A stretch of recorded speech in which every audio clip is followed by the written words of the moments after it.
Oui, on va le voir en chemin. Eh bien, frères et sœurs, je suis heureux d'être ici ce matin, de pouvoir partager un peu la parole avec vous.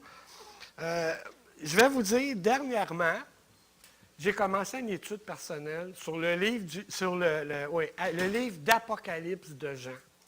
J'ai décidé, regarde, j'ai besoin de savoir, Seigneur, avec tout le monde comme il va, tout ce qui se passe, les projets de l'Église qu'on a et tout ça.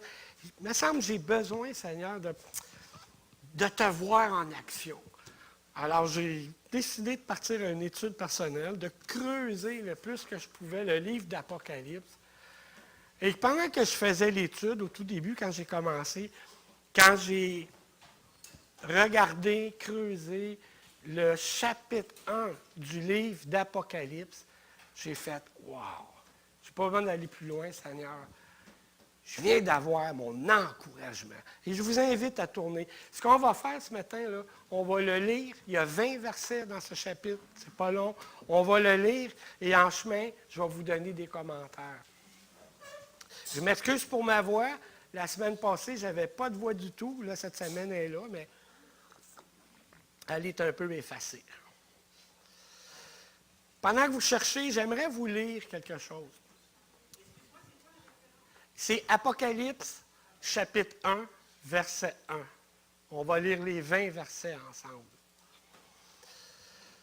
Je n'ai pas l'intention ce matin de faire l'étude d'Apocalypse et d'aller voir, peut-être une couple de fois, c'est tout. Ce qui m'intéresse, c'est de suivre la pensée de Jean à travers ce chapitre-là pour arriver à la conclusion, le verset 20.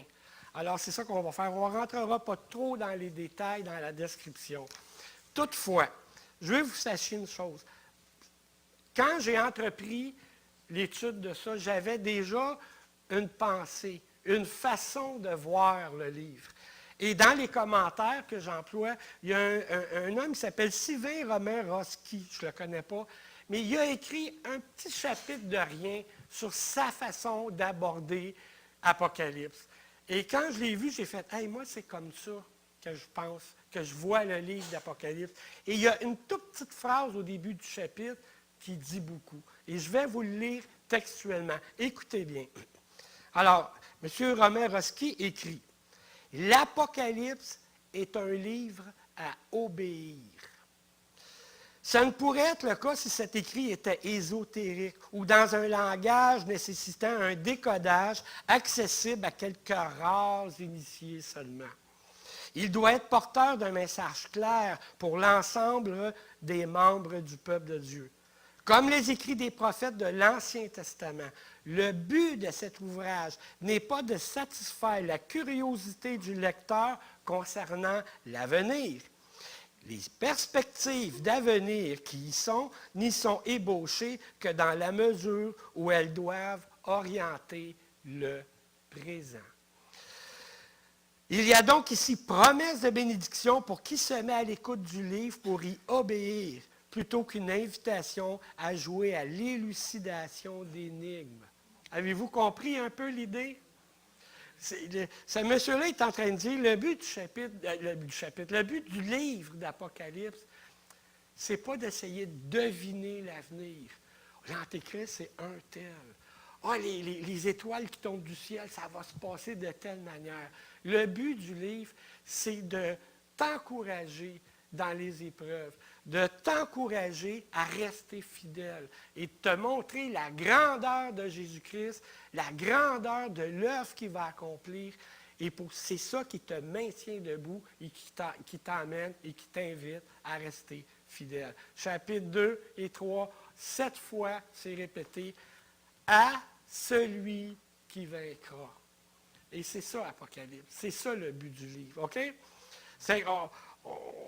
On peut le regarder et essayer de deviner ce que veut dire telle affaire. Oui, on va le faire un peu rapidement pour le chapitre 1, mais ce n'est pas ça le but du livre. Le but du livre, c'est de comprendre le verset 20 du chapitre 1. On va le voir ensemble. Autant pour nous que comme Église. Alors, vous l'avez? Gloire à Dieu. Moi, je ne l'ai pas ouvert encore. Je vais le faire tout de suite. Je vois, ça ne sera pas long. Alors, commençons la lecture du livre d'Apocalypse.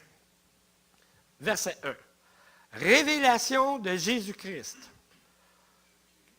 que Dieu lui a donné pour montrer à ses serviteurs les choses qui doivent arriver bientôt et qu'il a fait connaître par l'envoi de son ange à son serviteur Jean, lequel a attesté la parole de Dieu et le témoignage de Jésus-Christ, tout ce qui l'a vu. Révélation de Jésus-Christ. Apocalypsis, le mot, qui veut dire divulgation, dévoilement. Ici, là, c'est magnifique. En commençant, Jean dit, c'est quoi le livre? Donne le but du livre. C'est une révélation. Et il donne comment je dirais bien ça, le chemin de communication de la révélation. Dieu le Père le donne au Fils, le Fils, par l'entremise d'un ange, le donne à Jean, et Jean nous le donne à nous. Ça vient de Dieu. En partant.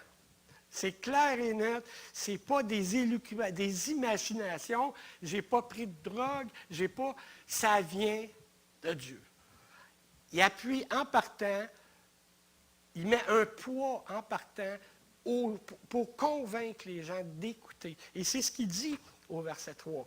Dans le fond, le Jean, là, il devient un petit peu comme les prophètes de l'Ancien Testament. Hein. Il nous donne, il nous transmet des événements à venir, comme faisaient les prophètes de l'Ancien Testament au peuple juif. Il devient notre prophète du Nouveau Testament, dans le fond. Je voudrais dire juste un petit mot sur le doivent arriver bientôt. C'est important qu'on comprenne ça. On a l'impression que Jean, ça s'en vient, que Jean a dit, ça s'en vient. 6 mois, 1 an, peut-être 2 tout au plus. Ça fait combien d'années, Hugo? 1980 ans ou quelque chose comme ça qu'il l'a écrit. Il l'a écrit en 90 à peu près. Il me semble que c'est long. Vous ne trouvez pas? Mais il faut comprendre une affaire. Dans les textes en ancien grec, là, dans lesquels c'est écrit, il y a des façons de dire les choses, des fois, dans le Nouveau Testament, comme dans l'Ancien, à laquelle il y avait comme un autre sens quand on l'employait. Ce n'était pas tout à fait comme on emploie aujourd'hui. Pour nous, doivent arriver bientôt, du verset 1, ça veut dire que ça s'en vient vite. C'était pas comme ça dans ce temps-là. Devait, c'était un terme, je les ai, les mots, le grec, mais je ne suis pas assez bon pour vous traduire ça. Je pense que ça se prononce, là, die ginomai antakei. Bon, tu sais, je dis rien, là, mais... Le doivent, il parle d'une nécessité, d'une obligation. Tu dois faire ça, tu n'as pas le choix. C'est quelque chose qui va arriver. On ne peut pas s'en sortir. OK? Et arriver n'est pas... C'est plus le commencement de quelque chose, le terme qui est employé. Ginomai, je pense que c'est ça. C'est comme la naissance. Hein? On a une sœur qui est enceinte, et puis tout d'un coup, sur WhatsApp, on dit « Hey, le petit Benjamin est arrivé. Il est né. » On parle de début. Et le bientôt, c'est l'événement dont on parle va se passer à l'intérieur d'un temps court. J'essaie de trouver le moyen de le dire. Aussitôt que ça va commencer, ce que j'annonce, ça va être rapide. Vous comprenez? Et ils le doivent arriver bientôt. C'est une façon de dire, je vous annonce des oracles de Dieu, une révélation de Jésus-Christ, et je vous le dis, quand cette révélation-là, vous allez voir commencer les choses, ça va être rapide que ça va se terminer. Jésus-Christ va revenir. Vous voyez? C'est à peu près la même chose qu'on va voir au verset 3. On va y revenir. On va lire 3 à 6. Heureux celui qui lit et ceux qui entendent les paroles de la prophétie, qui gardent les choses qui y sont écrites. Car le temps est proche. Oh, attends, ça a 1980 ans. On peut dire que pour Dieu, on continue. 3 à 6. Jean, aux 7 églises qui sont en Asie, que la grâce et la paix vous soient données de la part de celui qui est, qui était et qui vient, et de la part des 7 esprits qui sont devant son trône, et de la part de Jésus-Christ, le témoin fidèle, le premier-né des morts, le prince des rois de la terre, à celui qui nous... Qui connaît ce chant-là? À celui qui nous aime. Alors, on le chante, on le recommence. On ne va pas le lire, on va le chanter. n'était pas prévu, là, parce que je n'ai pas de voix, mais on y va pareil. Allez, 1, 2, 3. À celui qui nous aime, qui nous a délivrés de nos péchés par son sang et qui a fait de nous un royaume des sacrificateurs pour Dieu son Père. Allez bien fort! À Dieu lui soit la gloire et la puissance. À lui soit la gloire et la puissance au siècle des siècles.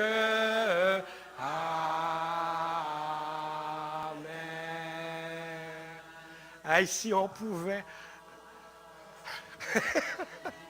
J'avais oublié celle-là.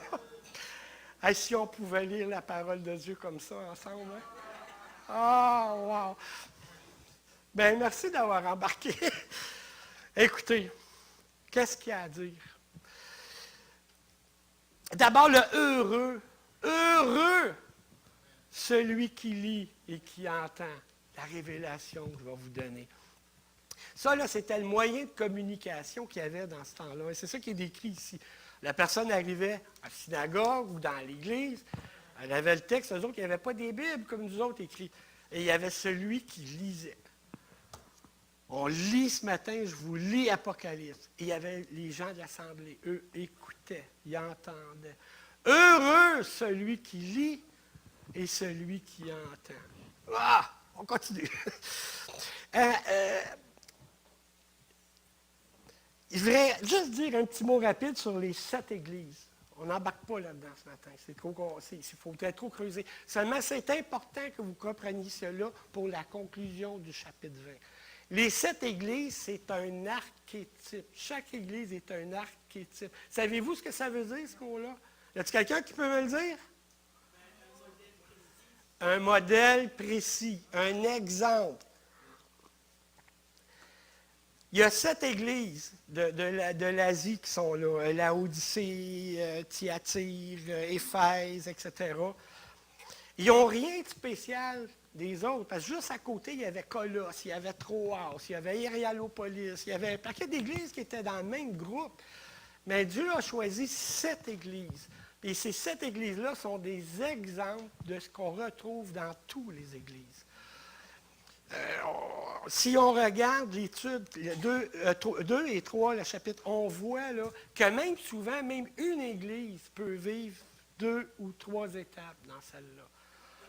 Il y a des églises qui reçoivent des blâmes, il y a des églises qui reçoivent un éloge, il y a des églises qui ne reçoivent pas de blâme, il y a de tout là-dedans. Donc, les 7 églises, souvenez-vous de ça, c'est des archétypes. Ce n'est pas des églises spéciales avec un don, un amour de la part de Dieu spécial. Non, ils nous représentent tous. Ça va? Au verset 20, on va voir ça. Alors, Jean continue la logique du verset 1. Il veut, dans son introduction, la partie de son introduction, il veut vraiment appuyer sur qui a donné la révélation qui s'en vient. C'est important qu'il veut qu'on comprenne de qui ça vient. J'ai intitulé mon message « Souviens-toi de qui ». Et c'est ça qu'il veut. Hey, souvenez-vous de qui ça vient. Il donne, après ça, dans les salutations, que la grâce et la paix, verset 4, ainsi que la grâce et la paix vous soient données. Et là, il y a 3 de la part de. 3, comme la Trinité. Ils sont là. Okay?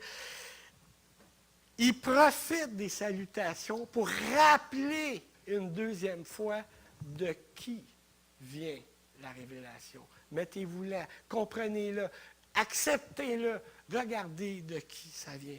Ça vient de celui qui est, de celui qui était et de celui qui vient. Ça, c'est Dieu le Père. Il vient de la part des 7 esprits qui sont devant le trône. Aïe, aïe. Je vous l'ai dit, on ne rentrera pas dans les détails. Il faudra aller dans l'Ancien Testament, tout ça. Mais il y a dans Zacharie, à quelque part, un passage, je l'ai noté. Zacharie 3, 9, Zacharie 4, 2, Zacharie 6, 7 et 10. Il y a là-dedans, dans l'histoire, vous irez voir ça, le livre de Zacharie, chapitre 3. Zacharie est le livre, c'est presque l'Apocalypse de l'Ancien Testament, Zacharie. C'est à peu près ça, OK? Et à un moment donné, là-dedans, il parle d'une pierre. Une pierre qui a 7 yeux. Et on comprend dans le livre, il y a Ésaïe aussi, chapitre 11, qui en parle. Il y a une pierre là-dedans qui a 7 yeux, et on comprend que cette pierre-là, c'est le Saint-Esprit. L'Ancien Testament, ce n'est pas le Nouveau, mais on comprend que cette pierre-là, c'est par là que Dieu voit tout, c'est par là que Dieu donne tout, c'est par là, et c'est le Saint-Esprit. Ici, il utilise le terme 7. Il ne faut pas que je me trompe, de la part des 7 esprits qui sont devant le trône. C'est clair quand on étudie qu'on parle ici du Saint-Esprit. Donc, on a Dieu le Père, de la part du Saint-Esprit, et ensuite de la part de Jésus-Christ. Jésus-Christ. Donc, on a ici la Trinité. Dans la Bible, on lit souvent, on va dire au baptême, les pasteurs, quand ils vont baptiser, de la part du Père, du Fils et du Saint-Esprit. On le voit écrit dans le Nouveau Testament. Cette expression-là, du Père, du Fils et du Saint-Esprit. Mais là, je vais continuer parce que je perds mon chose si je ne continue pas. Mais là, lui, il change ça. De la part du Père, du Saint-Esprit et du Fils. Il a changé la formule ici un peu. Et il y a une raison spéciale. C'est qu'il sait qu'après ça, il va mettre l'accent sur Jésus-Christ, sur notre Sauveur, sur le Jésus-Christ glorieux. Alors, ça lui permet de continuer le texte. Il y a donc la révélation que je vous donne vient de la part du Père, du Saint-Esprit et du Fils. C'est comme ça que c'est ce que témoigne ce passage-là qui est là. Jésus-Christ, qu'est-ce qu'on dit? Témoin fidèle, digne de foi. Premier-né des morts. Ah, il est le premier ressuscité des morts. OK, vous allez peut-être me dire, ouais, Martial, Lazare. Ah, puis regarde, Martial, dans l'Ancien Testament, Élie a sauvé une jeune femme, hein, il l'a ressuscité. Il n'est pas le premier. Ah oui. On va voir un petit peu la description de Jésus-Christ dans sa gloire après un peu plus loin. Lazare, quand il est ressuscité, là, dans quel corps il est ressuscité? Dans le sien. Il est mort après. Il a vieilli, il a pogné l'arthrose à un moment donné comme moi, puis il est décédé. Et c'est pareil pour tous les gens qui ont été ressuscités dans l'Ancien Testament. Moi, c'est l'histoire, j'ai oublié la référence, là, avec Élie. Là. Il y a une jeune fille qui est morte et puis il l'a ressuscitée. C'est en tout cas, Lazare n'est pas ressuscité dans un corps transformé, éternel, glorifié. Lazare, il est ressuscité. Il était mort, il sentait un peu, puis Dieu l'a ressuscité, mais dans un corps ordinaire. Jésus-Christ est ressuscité, lui, dans son corps glorieux, éternel, sans péché. Et c'est ça, la résurrection. La résurrection des morts. C'est la promesse qu'on a comme chrétien. C'est pas que je vais ressusciter dans le corps que j'ai là, le bedon, parce qu'il grossit, parce que je ne fais plus de bicyclette, et l'arthrose qui me pogne partout. Je vais avoir un corps transformé, un corps éternel. Ça, c'est la résurrection. Et Jésus-Christ est le premier et le seul qui l'a fait jusqu'ici. Vous comprenez? On continue. Jean devait absolument rappeler aux frères. Le premier-né, prince des rois de la terre, hein, Apocalypse 19, il règne. Il règne sur tous les rois, malgré qu'ils se rebellent. Et là, à celui qui nous aime. Jean, il ne pouvait pas, s'il voulait rappeler aux gens qui m'a donné la révélation, s'il voulait qu'ils se rappellent, qu'ils se souviennent de qui vient la révélation, il ne pouvait pas passer par-dessus le salut par grâce qu'on reçoit par Jésus-Christ. Hey! La révélation que je m'apprête à vous donner, là, les frères et sœurs, là, elle vient de Dieu le Père, celui qui est, qui était et qui vient. Elle vient des 7 esprits, la pierre qui sait tout de Dieu dans Zacharie. Okay? C'est le Saint-Esprit. Elle vient du Seigneur Jésus-Christ, premier ressuscité, roi de la terre. Et surtout, celui qui t'a tant aimé, qui a donné son corps volontairement sur la croix pour te sauver. Rappelle-toi de ça. À celui qui nous aime, qui nous a délivrés de nos péchés par son sang, il fallait que tu te rappelles, il fallait qu'on se rappelle que la révélation vient de lui. Il t'aime. Et en plus de ça, il a fait de toi un royaume et des sacrificateurs à la gloire de Dieu, son Père. Souviens-toi qu'en plus de te sauver, il a fait de toi un royaume et il a fait de toi des sacrificateurs. Ça veut dire ceux qui font le culte de louange à Dieu. Tu vas le louer. Tu es sauvé. Tu es rentré dans le royaume de Jésus-Christ. Et maintenant, tu es un sacrificateur. Tu fais le culte de louange. Ce n'est pas un peu ce qu'on a fait ce matin? Quand on a chanté, hein? On a loué le Seigneur par des chants. On a loué son salut, son amour pour nous. Et Jean a pesé là-dessus par ce passage-là pour dire, souviens-toi de qui tu es chrétien. Tu crois en Dieu sauvé. Tu es sauvé par lui. Tu es membre du royaume et tu es devenu un sacrificateur. Souviens-toi de qui toi tu es quand tu vas recevoir la révélation. On continue. Versets 7 et 9. Voici, il vient avec les nuées, et tout œil le verra, même ceux qui l'ont percé. Et toutes les tribus de la terre se lamenteront à cause de lui. Oui, amen. Je suis l'alpha et l'oméga, dit le Seigneur Dieu. Celui qui est, qui était et qui vient, le Tout-Puissant. Moi, Jean, votre... c'est 7 et 8. On va arrêter à 8. J'ai juste un petit mot à dire là-dessus. Il vient avec les nuées. À partir d'ici, Jean commence un petit peu plus à employer des termes de l'Ancien Testament. Il est écrit dans Daniel. Écoutez bien. Daniel, chapitre 7, versets 13 et 14. « Je regardais devant mes visions nocturnes, et voici sur les nuées des cieux arriva quelqu'un de semblable à un fils de l'homme. Il s'avança vers les anciens des jours, et on lui fit approcher. On lui donna la domination, la gloire et le règne, et tous les peuples et les nations et les hommes de toutes les langues le servirent. Sa domination est une domination éternelle qui ne passera point. » Daniel, Zacharie. Moi, le livre de Zacharie, des fois, je lis, je ne sais pas, André, Hugo, Dominique, ou je ne sais pas ceux qui lisent. Il me donne des frissons, des fois, ce livre. Il est dur, le livre. Mais il nous parle de la venue de Jésus-Christ, la deuxième venue. Et il écrit, on a lu, oui, regardez le verset 7 de l'Apocalypse 1. « Voici, il vient sur les nuées, et tout œil le verra, même ceux qui l'ont percé. » Écoutez bien ce que dit Zacharie. « Alors je répandrai sur la maison d'un David et sur les habitants de Jérusalem un esprit de supplication. Et ils tourneront les regards vers moi, moi, celui qu'ils ont percé.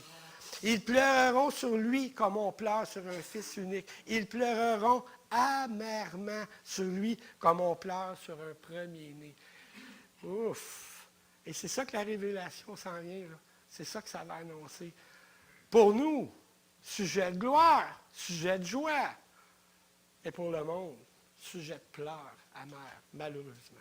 C'est important de prêcher la grâce. Il faut qu'elle soit prêchée. Et Jésus-Christ lui-même qui a dit dans Matthieu, chapitre 24, verset 30, « Alors le signe du Fils de l'homme. » Retenez ça. C'est un mot, là, faites la recherche dans une concordance. Fils de l'homme.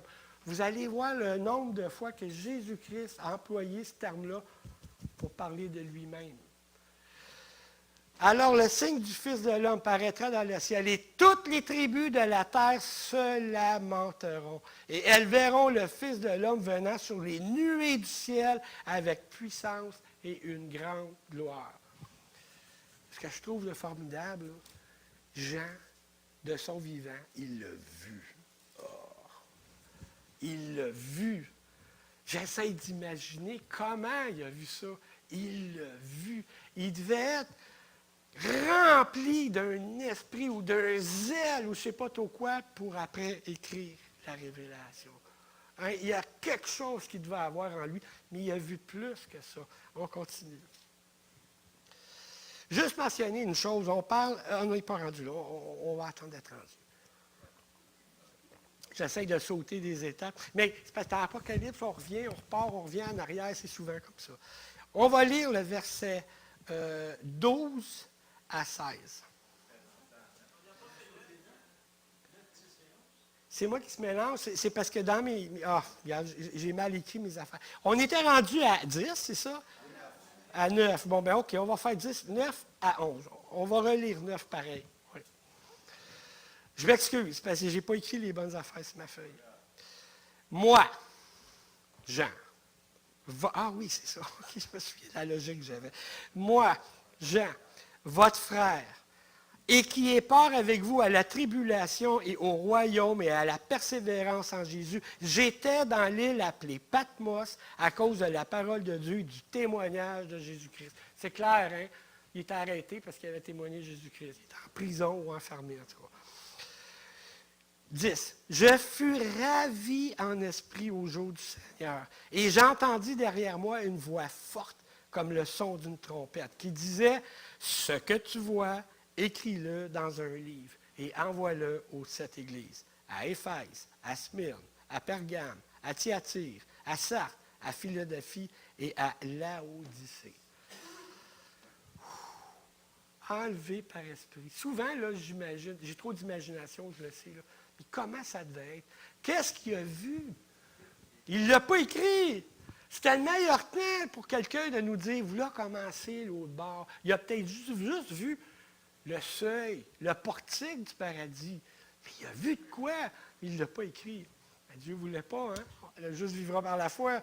Mais je l'imagine, vous savez, les films, des fois, on voit ça, là, ils veulent imaginer quelqu'un après la mort, puis là, il est debout, puis tout est blanc.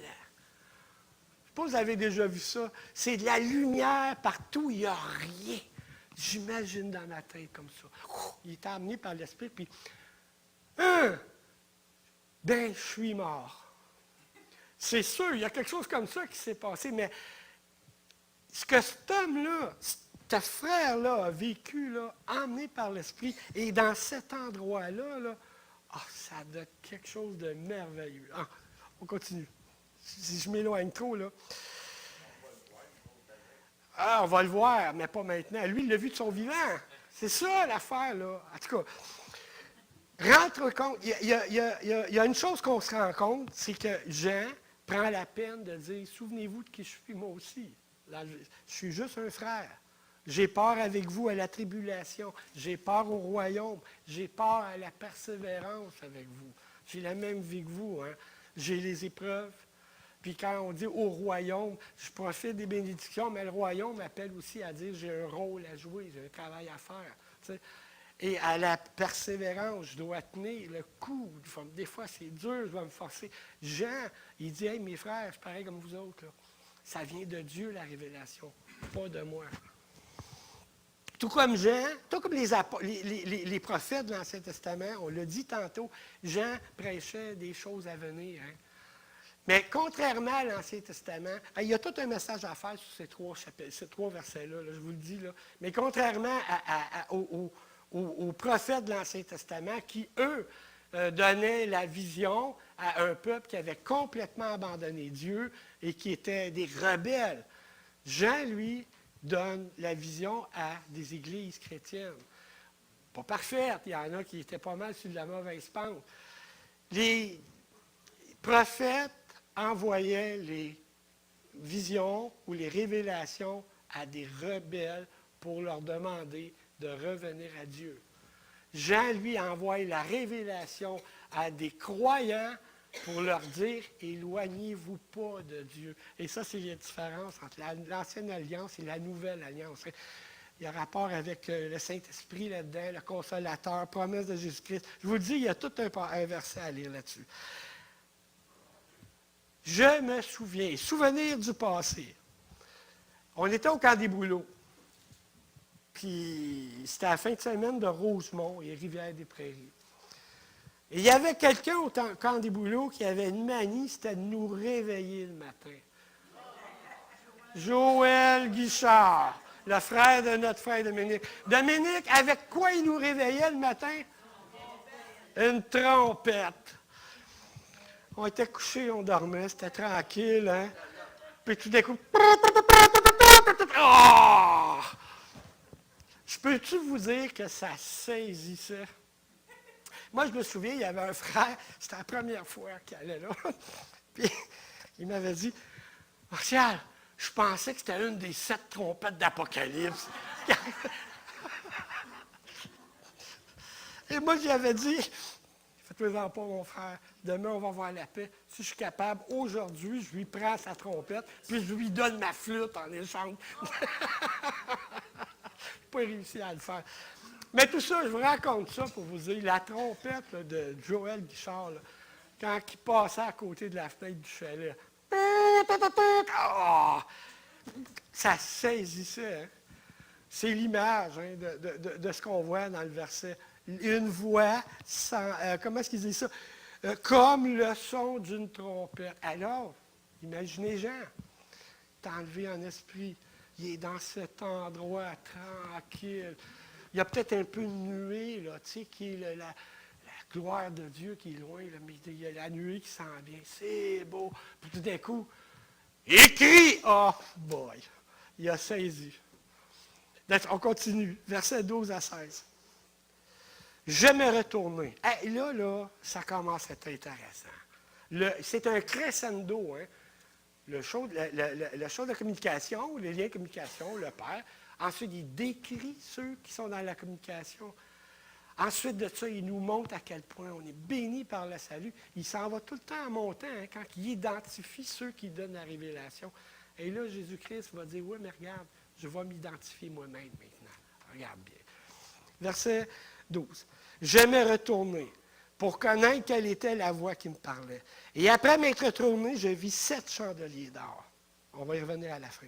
Et au milieu des 7 chandeliers, quelqu'un qui ressemblait à un fils de l'homme, vêtu d'une longue robe, et ayant une ceinture d'or sur la poitrine. Sur sa tête et ses cheveux, étaient blancs comme de la laine blanche, comme de la neige. Ses yeux étaient comme une flamme de feu. Ses pieds étaient semblables à de l'airain ardent, comme s'il eût été embrasé dans une fournaise. Et sa voix était comme le bruit des grandes eaux. Il avait dans sa main droite 7 étoiles. De sa bouche sortait une épée aiguë à 2 tranchants, et son visage était comme le soleil lorsqu'il brille dans sa force. Wow! Quoi dire? Hein? Et si on se met à étudier chacun des descriptions de ce que Jésus-Christ nous montre là-dedans, chacun des attributs, là, on en a pour jusqu'à la fin de l'année. Jésus-Christ ressemblait à un fils de l'homme, terme employé par Jésus-Christ lui-même pour s'identifier. Il n'y a aucune ambiguïté. C'est Jésus-Christ qui voit là et personne d'autre. Il y avait une longue robe, signe de personnage de haut rang. Il y avait une ceinture d'or, signe de royauté. Il y avait les cheveux blancs, signe de longévité, d'éternité. Il y avait des yeux comme les flammes de feu, un regard auquel rien n'échappe. Un regard qui brûle si on essaye de mentir ou quoi que ce soit. Dans 1 Corinthiens, on n'ira pas le voir, mais 1 Corinthiens 3, verset 13, vous savez, c'est là qu'il dit on va passer comme dans le feu, ce qui va rester. Là. Ça, c'est le regard de Jésus-Christ. Quelqu'un qui va arriver devant lui. Non! Pardon? OK, oui, je l'ai fait. Hey, c'est quelque chose, là. On continue. Des pieds comme de l'airain ardent, le métal le plus dur qui existait dans ce temps-là. Quand on pense à la statue que Daniel a vue, hein, les pieds étaient d'argile, la pierre est arrivée, tout s'est écroulé. Lui, il ne s'écroulera pas. Il est solide. Une voix comme le bruit des grandes eaux. Quand je fais de la bicyclette, je vais souvent jusqu'au barrage Gouin l'été. Okay? Et quand je m'arrête proche de la cascade, puis après, ça enterre toutes les autos qui tournent. On n'entend plus rien. C'est une voix qui couvre tout. Tu ne pourras jamais parler plus fort que lui si tu essayes. Une bouche de laquelle sortait une épée à 2 tranchants. Son jugement. Il n'y a pas d'estinade avec lui. On ne peut pas argumenter. Lorsqu'il donne son jugement, clac, ça coupe en deux et c'est terminé. Et sa bouche, son visage comme le soleil de sa force. Dans sa force, pardon. Avez-vous déjà essayé de regarder le soleil l'été? Puis après ça, vous avez un gros spot blanc, puis vous vous promenez partout, parce que ça, c'est la gloire de Jésus-Christ. On ne peut pas la regarder en face. J'imagine que Jésus-Christ, il a dû baisser un peu pour que Jean puisse continuer à y parler après, mais on ne peut pas la regarder. Ah! Souviens-toi, frères et sœurs, c'est lui qui m'a donné la révélation. C'est lui qui est derrière ce qui s'en vient. Ça va arriver. On continue, il ne faut pas que j'arrête. Je ne sais pas combien de temps, j'oublie tout le temps à quelle heure je dois arrêter. À partir d'ici, là, comment je dirais bien ça? À partir d'ici, vraiment, j'ai juste voulu vous descendre ça pour qu'on se rappelle qui était Jésus-Christ.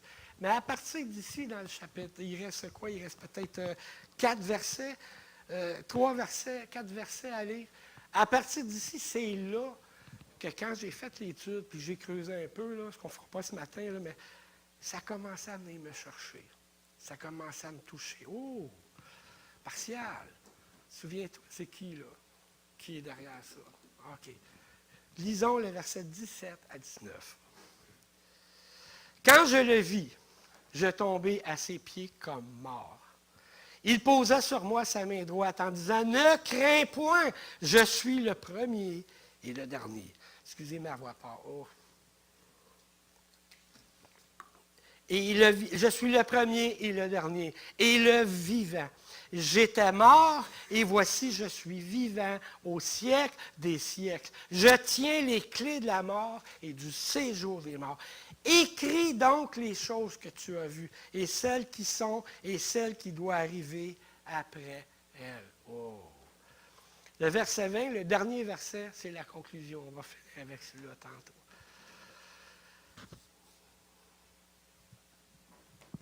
Tu sais, Catherine, tout à l'heure, je te disais que j'avais un cerveau bizarre, puis je voyais des affaires bizarres des fois. T'sais. Il y a une chose là-dedans qui m'a sauté. Je veux juste le dire comme ça en passant. Regardez au verset 16. Il avait dans... Verset 16. Il avait dans... Ça met quoi? Droite, les étoiles. OK. Et regardez au verset 17. Il posa sur moi... Il n'y a rien à faire, c'est le genre de patente qui me sauve. C'est ça que je te disais, Catherine. Il tient une étoile, 7 étoiles dans sa main droite, puis un peu plus loin, il met sa main droite sur l'épaule. Il a fait quoi avec les étoiles? C'est comme ça qu'il marche, mon cerveau. C'est ça que je voulais te dire, Catherine. En y profiter, excuse-moi. Il y a une explication, mais on n'a pas le temps de regarder. C'est rien en vérité. C'est juste un message qu'il donne. Tu comprends? Mais c'est parce qu'avec Catherine, tout à l'heure, je disais, je vois des affaires des fois, puis ça me dérange. Ça en est un exemple que j'ai voulu faire. Faites l'étude. Il n'a pas jeté, il l'a pas mis dans ses poches. Là, il a vu ça, puis après l'autre, il y avait d'autres choses. C'est tout. C'est simplement comme ça. Je ne sais pas pourquoi faire, je le sors de même, je ne suis pas écrit. En tout cas, regarde.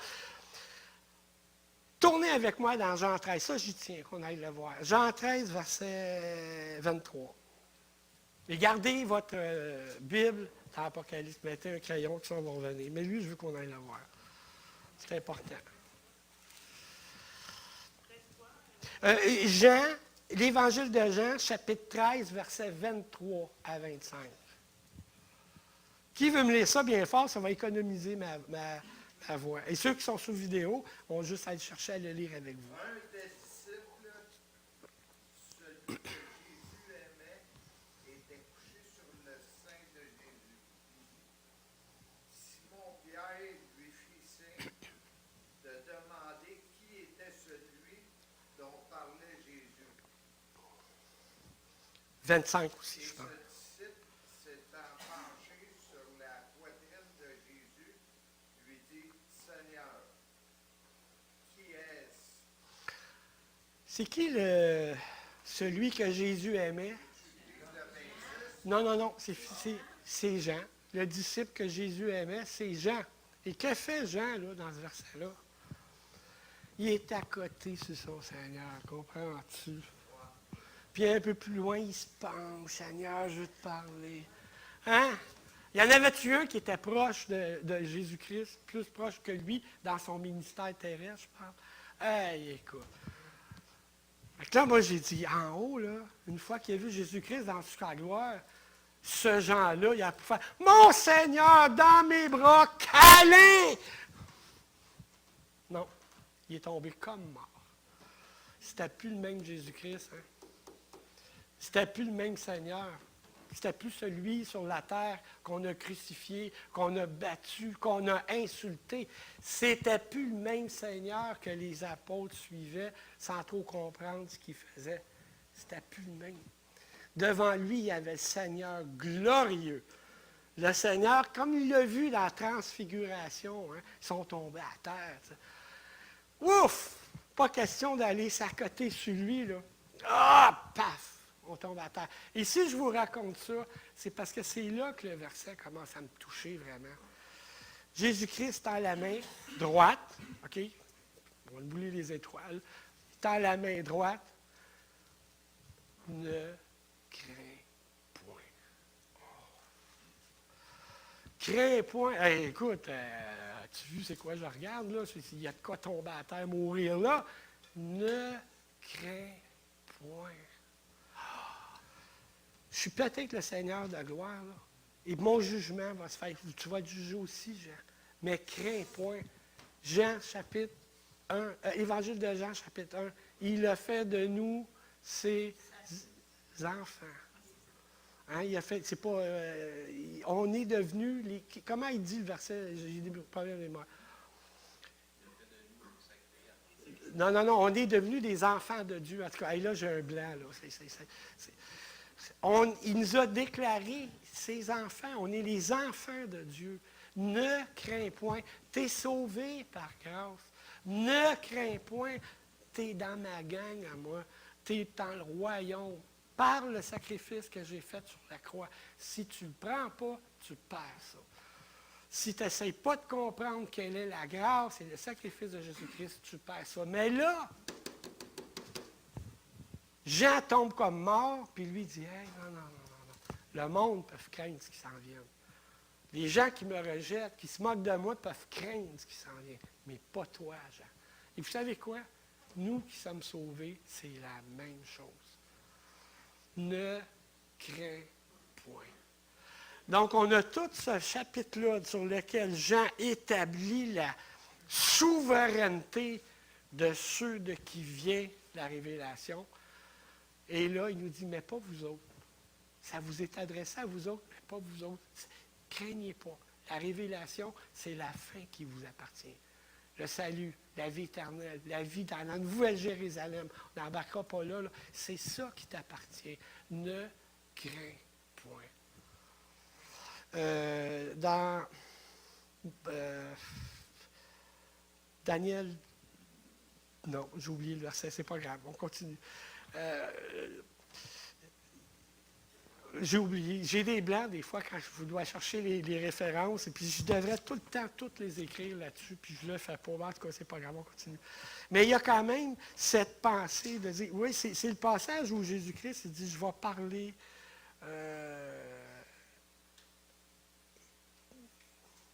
Apocalypse 3, verset 5. Allez voir, je pense que c'est ça. Oui. Oui, c'est celui-là. 2 versets plus loin. 2 chapitres plus loin, oui. Vous l'avez? celui sera revêtu ainsi de vêtements blancs. Je n'effacerai point son nom du livre de vie. Et quoi? Et je confesserai son nom devant mon Père et devant ses anges. Celui qui vaincra, hey, Seigneur, aide-moi à vaincre. Il va confesser là, mon nom devant son Père. Martial Leblois, on vous regarde ta vie. Oh boy! Jésus-Christ, je l'imagine, là. J'ai dit trop d'imagination, mais Jésus-Christ va s'avancer, il va confesser.